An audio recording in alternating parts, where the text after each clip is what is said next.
हारून रशीद एक बहुत बड़ा बादशाह गुजरा है जिसकी हुकूमत पूरी दुनिया पर थी। उसके जमाने में बहलोल नाम का एक बुजुर्ग था। वह अल्लाह के बहुत बड़े वली थे, इसलिए हारून रशीद उनका बहुत एहतराम किया करता था। हारून रशीद की बीवी जिनका नाम जुबैदा था, वह बहुत ही नेक औरत थी। 24 घंटे कुरान की तिलावत करती थी। जुबैदा ने अपने महल में ऐसी 1000 नौकरानियां रखी हुई थी जो कुरान की हाफिज थी और कुरान की तिलावत के लिए उन सब की ड्यूटी अलग अलग शिफ्टों में लगी हुई थी, जिसका नतीजा यह होता था कि महल में 24 घंटे कुरान की तिलावत होती रहती थी और उसका महल कुरान का गुलशन लगता था।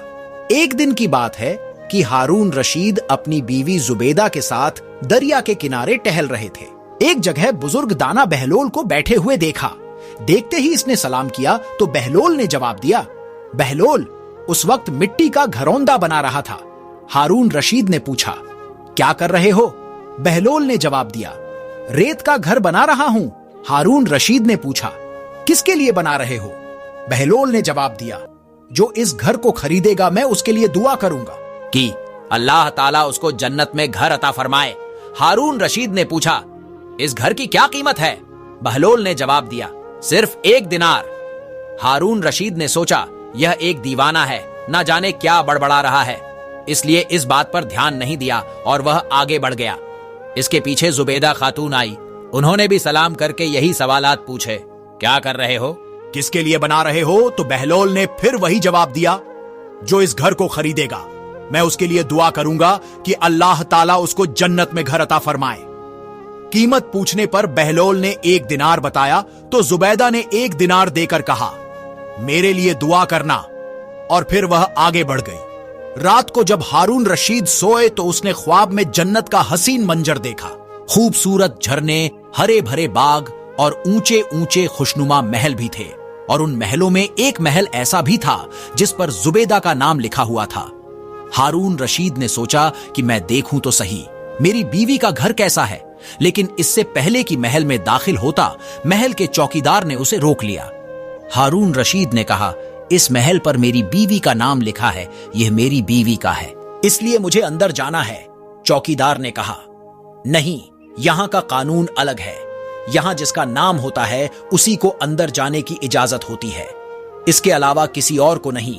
जब चौकीदार ने हारून रशीद को पीछे धक्का दिया तो हारून रशीद की नींद खुल गई और उसे यकीन हो गया कि बहलोल की दुआ जुबैदा के हक में कबूल हो गई, और खुद पर अफसोस करने लगा कि मैं भी अपने लिए एक घर खरीद लेता तो कितना अच्छा होता।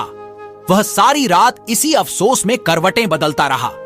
सुबह आंख खुली तो उसने सोचा कि आज मैं दरिया के किनारे जरूर जाऊंगा और बहलोल से दुआ करवा के अपने लिए जन्नत में एक मकान जरूर खरीदूंगा। अगले दिन वह दरिया के किनारे बहलोल को तलाश करते हुए इधर उधर देख रहा था कि उसने फिर बहलोल को उसी तरह मकान बनाते देखा तो करीब जाकर सलाम किया और बहलोल ने जवाब दिया।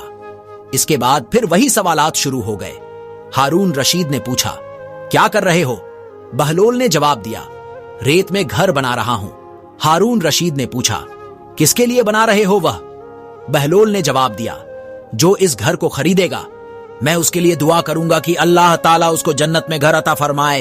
हारून रशीद ने पूछा, इस घर की क्या कीमत है? बहलोल ने जवाब दिया, इसकी कीमत पूरी दुनिया की बादशाही है। हारून रशीद ने कहा, इतनी कीमत तो मैं नहीं दे सकता, लेकिन कल तो 1 दीनार के बदले दे रहे थे और आज पूरी दुनिया की बादशाही मांग रहे हो। बहलोल ने जवाब दिया, बादशाह सलामत, कल बिना देखे मामला था और आज देखा हुआ मामला है। कल बिना देखे सौदा था, इसलिए सस्ता मिल रहा था, और आज क्योंकि जन्नत देख आए हो इसलिए अब इसकी कीमत ज्यादा देनी पड़ेगी।